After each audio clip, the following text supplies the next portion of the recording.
Oke, baik. Assalamualaikum warahmatullahi wabarakatuh.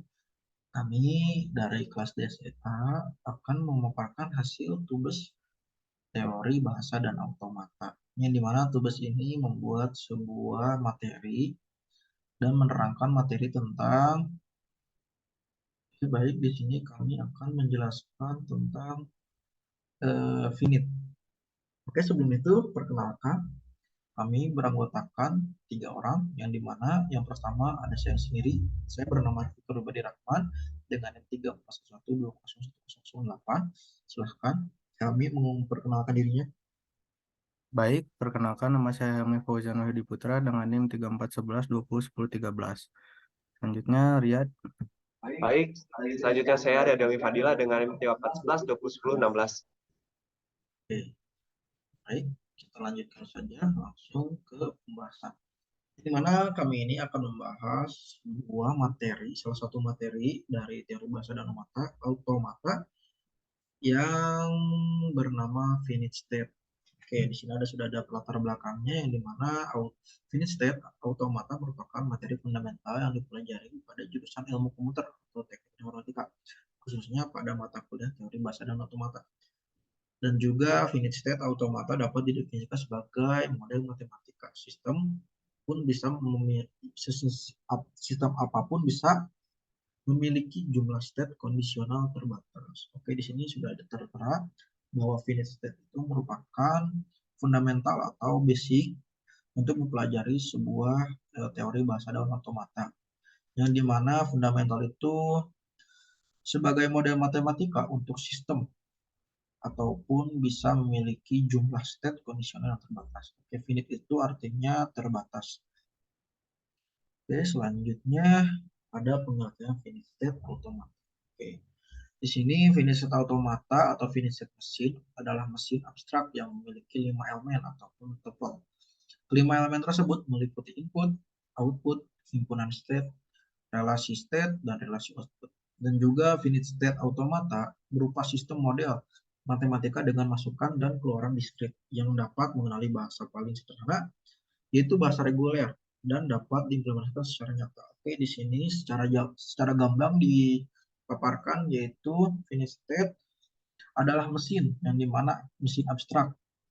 Jadi bisa disimpulkan bahwa finite state itu adalah abstraksi yang meliputi inputan dari state, output dari state, himpunan dari state, relasi state, dan juga sebagainya. Baik, dilanjutkan. Baik, di sini kita sudah memperlihatkan sebuah persamaan yang dimana yang seperti kita bilang tadi bahwa finite state itu adalah fundamental dari bahasa automata, yang dimana bahasa automata itu untuk mesin. Jadi mesin bisa memperkenalkan atau bisa membaca sebuah bahasa dengan persamaan-persamaan tersebut. Oke, di sini ada M. M itu adalah himpunan dari Q, sigma, di sini ada lambda, ada S, dan F. Dan ada beberapa juga pengertiannya dari Q, yaitu himpunan state. Sigma merupakan himpunan simbol input. Lambda merupakan fungsi transiensi, yang dimana lambda ini adalah sebuah model untuk Q dikali sigma. Oke, jadi lambda ini berisi tentang Q dikali sigma. Di sini juga ada S, yaitu S itu adalah awal state, dan initial state-nya S sigma Q, dan F adalah state akhir. Oke, bisa disimpulkan bahwa di mana ada state awal pasti ada state akhir. Di sini juga tertera beberapa fungsi yang mana berisi inputan dan himpunan dan juga simbol. Oke, selanjutnya yaitu ada karakteristik finite state automata, yang dimana finite state automata ini memiliki beberapa karakteristik seperti berikut. Setiap finite state automata memiliki keadaan dan transisi yang terbatas. Transisi dari suatu keadaan ke keadaan lainnya dapat bersifat deterministik atau non-deterministik. Selanjutnya, setiap finite state automata memiliki keadaan awal. Finite state automata dapat memiliki lebih dari satu keadaan akhir jika setelah pemrosesan seluruh string keadaan akhir dicapai, artinya automata menerima string tersebut. Oke, dapat disimpulkan bahwa di finite state tersebut terdapat beberapa keadaan yang dimana yang pertama ini keadaan dan transisinya yang terbatas. Oke, dari definisinya saja finite itu terbatas. Jadi automata atau finite-nya itu terbatas, tidak ada batasannya, yaitu outputan akhir. Yang kedua ini yang berarti bersifat deterministik atau non-deterministik. Oke, finite state itu bisa bersifat dua, yaitu deterministik atau non-deterministik. Yang ketiga itu finite state selalu memiliki keadaan awal. Yang sudah dijelaskan tadi ada S, yaitu awalan dari state, dan juga finite automata itu bisa memiliki lebih dari satu keadaan akhir, yang dimana finite state-nya itu terdapat bisa atau terdapat dua pemrosesan atau lebih dari dua. Yang terakhir, jika pemeriksaan seluruh string keadaan akhirnya dicapai, jadi finite state itu akan diterima jika keadaan akhirnya bisa dicapai atau tidak bersifat ambigu. Oke, selanjutnya ada cara kerja finite state yang akan dijelaskan oleh saudara Helmi. Oke, selanjutnya saya serahkan kepada saudara Helmi. Baik, terima kasih. Kemudian ada cara kerja finite state automata.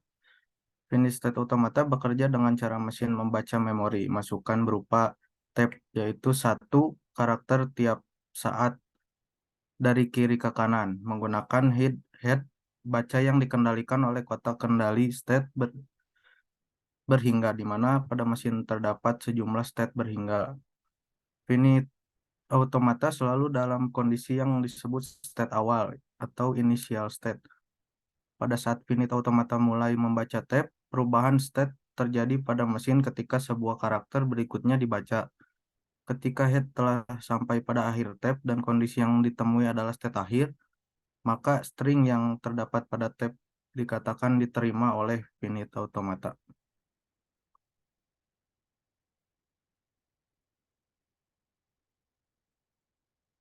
Selanjutnya, terdapat jenis-jenis finite state automata. State finite automata terbagi menjadi dua jenis, yaitu deterministic finite automata atau DFA dan non-deterministic finite automata atau NDFA. DFA dapat menuntun recognizer pengenal lebih cepat dibanding NDFA. Namun demikian, DFA berukuran lebih besar dibanding NDFA yang ekivalen dengannya. Lebih mudah membangun NDFA dibanding DFA untuk suatu bahasa, namun lebih mudah mengimplementasikan DFA dibanding NDFA.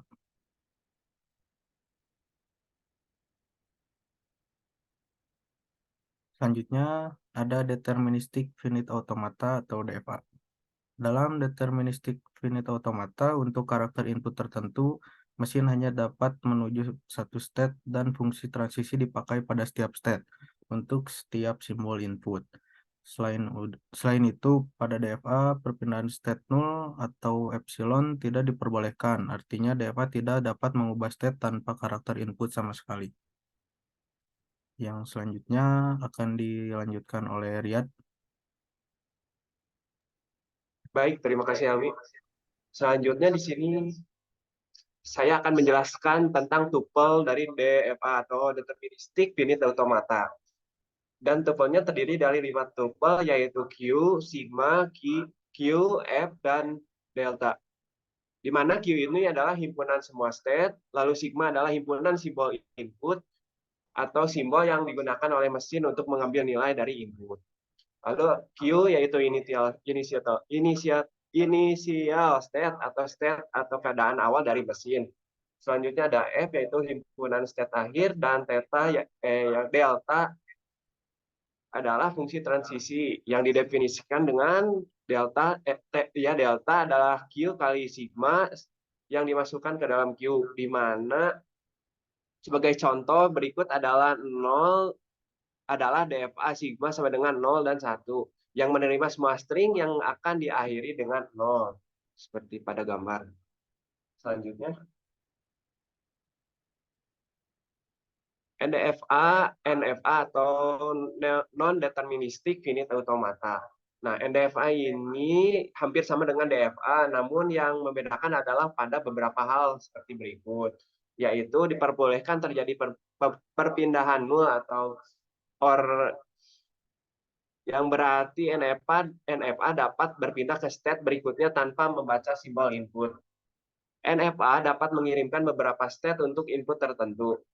Pada dasarnya, beberapa hal di atas tidak membuat NFA lebih unggul dari DFA jika kita membandingkannya keduanya dalam hal kekuatan, keduanya setara.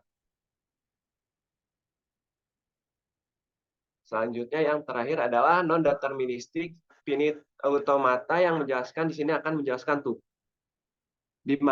fungsi transisi maksudnya. Pada NMA dapat didefinisikan sebagai berikut, di mana delta adalah Q kali sigma irisan dari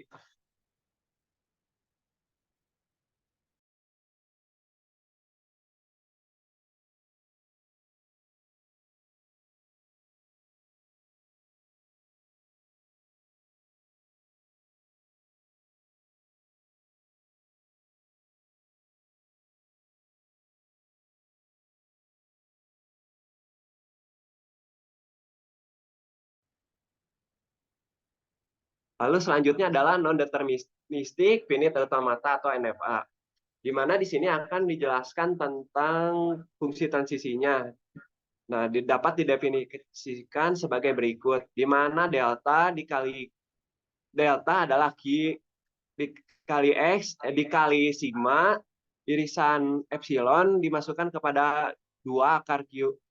Berikut adalah contoh dari NFA. Nah, satu hal penting yang perlu diperhatikan pada NFA adalah jika ada jalur untuk string input yang mengarah ke state akhir, maka string input diterima. Tuh, seperti pada gambar, misalnya di NFA di atas ada beberapa jalur untuk string input 0 dan 0, karena salah satu jalur mengarah ke state akhir, yaitu 0, 0, dan diterima oleh NFA. Segitu saja, dilanjutkan oleh Rifki. Oke, mungkin cukup sekian dari kelompok kami yang dapat saya simpulkan bahwa finite set automata itu adalah suatu state yang terbatas yang terdiri dari dua bagian, yaitu deterministik dan non-deterministik. Yang dimana non-deterministik itu tidak adanya atau tidak dibolehkannya terjadi ambiguitas, dan yang deterministik bisa saja terjadi ambiguitas, dan juga ada beberapa persamaan yang tadi disebutkan seperti lambda yang berisikan Q dikali sigma irisan epsilon yang dimasukkan ke dua pangkat Q. Oke, di sini juga sebagai contoh, yaitu NFA di samping ini merupakan suatu state awal. State awalnya itu berisikan 0, yang dimana ada masukannya yaitu 0 dan 1. Oke, ketika 0 ini dimasukkan ke dalam 0, maka 0 ini akan bisa mengirimkan kepada 1 dengan hasil 0. Dan kenapa ini disebut sebagai finish state? Dikarenakan terdapat lingkaran dalam lingkaran. Mungkin itu saja. Ketika itu 0 bisa diterima dengan 1 dan 0 juga bisa menerima 0. Jadi itu adalah sebuah state yang diterima dan juga state-nya berakhir pada finish state. Mungkin itu saja yang dapat kami sampaikan. Mohon maaf bila banyak kekurangan dan kesalahan. Mohon maaf. Wassalamualaikum warahmatullahi wabarakatuh.